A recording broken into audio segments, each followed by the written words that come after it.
Hi, welcome to another live video. I'm enjoying these. Not very often that I can function with technology cooperatively, so lovely to have you. I'm Beck, I'm a psychologist, and I've been speaking about a different approach to mental health, a different paradigm based around maybe the more intuitive alternative approaches.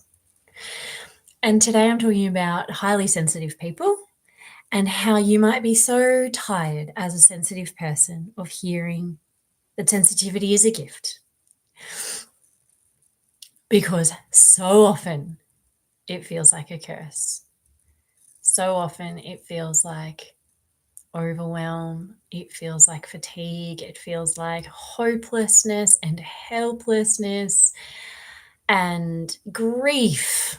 Deep, deep grief. Unnameable grief that you might find yourself feeling just because you're tapped into the collective consciousness and are picking up on the turbulence that's happening in the world and the deep grief and the deep sense of victimization and all the current consciousness that's playing out in different parts of the world. Of course, there's levels of consciousness that are full of gratitude and peace and power and acceptance as well.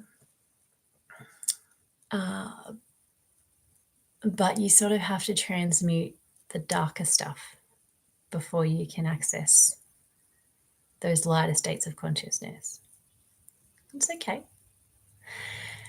So hearing this, you might feel like, oh, great. So I'm stuck with those states of consciousness, with that state of being, until I wade through the muck and come out the other side. Well, this is where, and it's taken me almost 40 years to be able to say to you that there is a gift in sensitivity. That once you have accepted your state of being as the intense experience that it most likely is, once you've accepted that, so much of our suffering as sensitive people comes from resisting the intensity of our experience, of our emotions, avoiding and resisting the overwhelm that comes up when we have never been taught, because our parents weren't emotionally equipped, society's not equipped, it's the blind leading the blind. We were never coached how to allow emotions to come up and move through us without attaching to them or without pushing them down again. So then they start to cycle and then they have to keep coming, and then the fear becomes a fear of fear. So they they loop endlessly in our system. That's because we were never taught how to do anything different.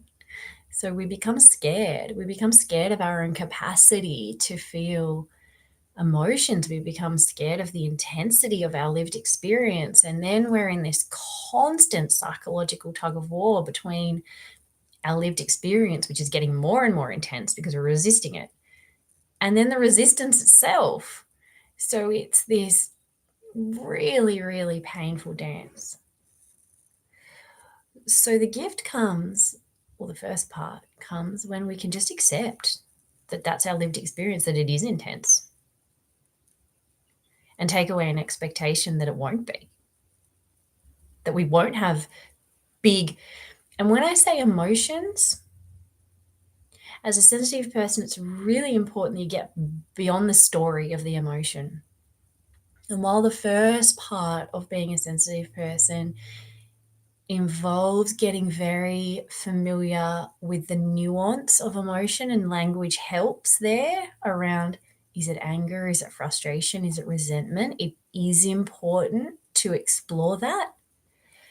But this is what we should be doing from day dot. This is what the early childhood age should be around, really getting a nuanced grasp of feelings. We shouldn't have to do it in our 30s. Whenever you do, it's fine. It just needs to be done at some point because we need to move beyond it. we need to move beyond the language. And what we need to do as a sensitive person to help us accept our experience of intensity is to start to see these emotions as physiological experiences, as energetic experiences that move through us. You might have different experiences of them, but perhaps anxiety is a wave, perhaps compassion or grief is a heart-centered experience or expression. You lose the wording around it and you just accept the feeling of it. Not the feeling as a term, as an intellectual experience, but as a lived, embodied expression of that feeling. That's where we get to.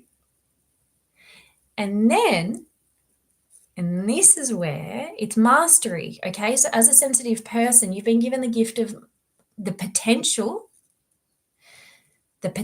gift of mastery over self.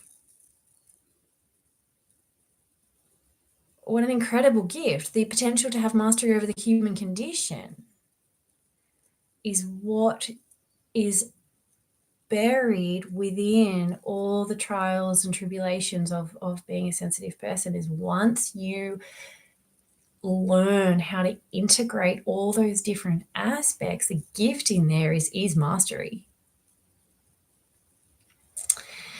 And it doesn't have to be hard won.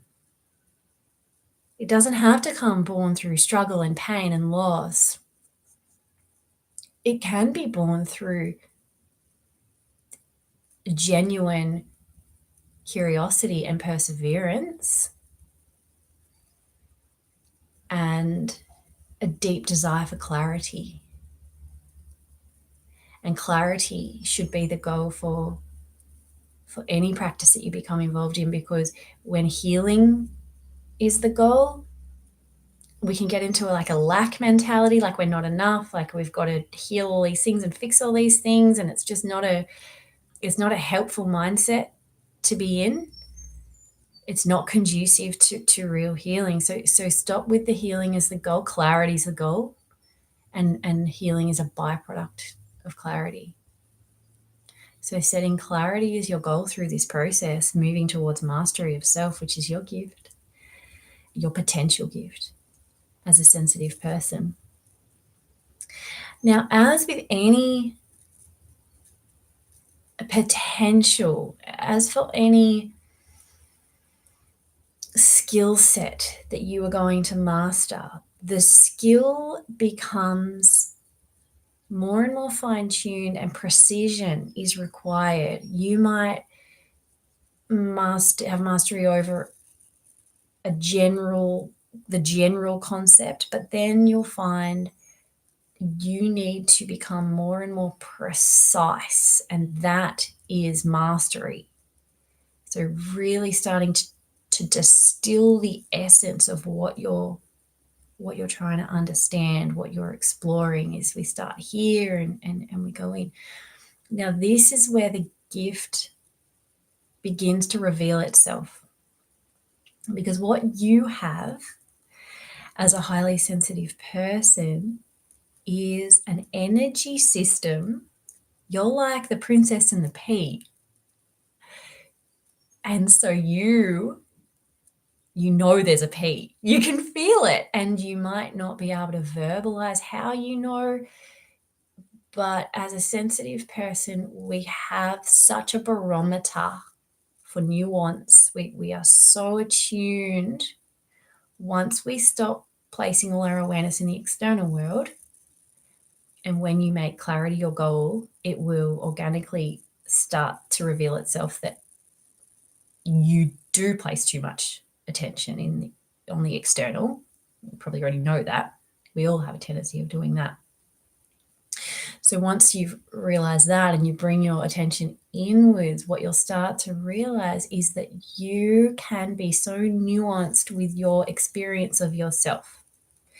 And you might already know this in your experience of walking into a room and feeling tension as a sensitive person, feeling uncomfortable because you can feel the energy of conflict, feeling icky in someone's presence if there's sneakiness or an ego, or a big arrogant ego,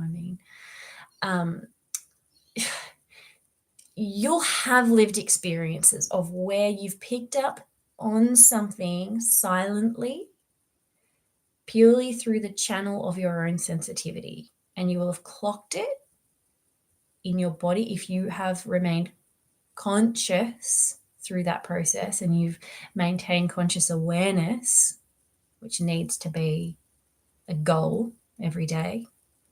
And that's where the perseverance comes in. Setting your intention to always bring in as much consciousness as you can to each moment so you can have a clear perception of what's happening. So you will start to clock those things in your body, and what you will find, some will be obvious and be a big, someone might make a comment and it'll have an undercurrent of sarcasm or nastiness, and you'll feel it. You'll feel that.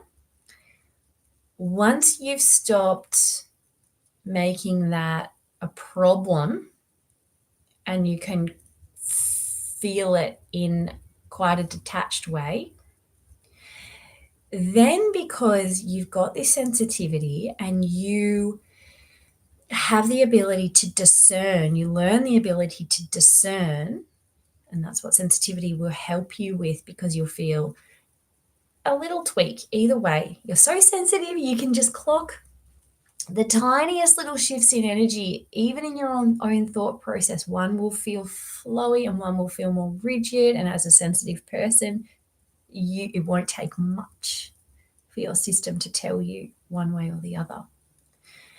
Once you feel a comment like that, you can then use your sensitivity to discern, okay, is that a trigger of mine particularly? And have I reacted to that comment based on some past history? Great. You've got some great information now to then go in using your sensitivity, because then it's like memory. You'll be able to turn over the right card and match where felt the same in your body, another memory, another time where that feeling, it's not with words, it's a body sensation, that feeling came up. You might not even have a conscious memory of when that feeling came up, but you'll know you felt it before. It has a place in your energy system, because as a sensitive person, you will have discerned that familiarity. Now, using your sensitivity, you can go into that feeling, recognizing that it has a past history, and you can move it through your sacred point of neutrality, the seat of your soul, a part of your body that feels detached, safe, just not buying into it. And all of a sudden, the energy that was stored in that trigger will be unlocked and it will be circulating in your system again. You'll feel a sense of ease. You'll take a deeper breath and you'll move forward now, having released stagnant energy back into your system to use for whatever you want. Gratitude, manifesting, just a happy day. Now, if you didn't have your level of sensitivity, you might not have clocked that feeling. So you'd miss the clue that there was something locked in time within you. And then you wouldn't have the ability to discern where in your system it felt familiar to go and find that. And further to that, if you've already done the process of unlocking a lot of stagnant old stories, that when you feel that comment and you feel it, you'll know you've done the work around that particular trigger. So you'll know it's not you as much as this person might not be what they seem to be. Or this situation holds a charge that I'm curious about, because I can feel some level of competition. I can feel some level of something that, okay, that's interesting. You with your sensitivity could discern that and then move forward in a more conscious way, perhaps not jumping into agree to something that person wants you to do, or buying into a particular framework or opinion that they have, because there's just something there that you've clocked that is going to leave you feeling a little bit more guarded in that person's presence. And so sensitivity, instead of a vulnerability, becomes a way of silently safeguarding you, not protecting. You don't need to protect. We have this mistake of thinking that a sensitive person is, they're vulnerable and they're soft and they need all this protecting. You're actually so capable of protecting yourself, to the point where you're probably more capable of protecting yourself than someone who doesn't have this sensitivity, because you will clock an environment that poses danger to your energy system. The only reason that this becomes overridden is because we're not taught how to harness this and listen to it, and then get really nuanced about, okay, is this an old story of mine, or is there something in the present moment that is warning me? You can discern, you can learn to discern between those two things, and it's not really that hard. And sometimes it's a little bit of both. And the beauty is that your sensitivity will be your North Star through this whole process. It will be your guiding light. It will teach you how to start to use it as a gift. If you open yourself to it and stop resisting it, and stop telling the story that it's hard and overwhelming and all too much. And I know that's a really hard story to move past, because so often it feels so true. But just experiment. Just experiment with moving past that story and into the possibility that it is an unwrapped gift, and within that wrapping would be mastery of the human condition. What more of a blessing could be bestowed upon you?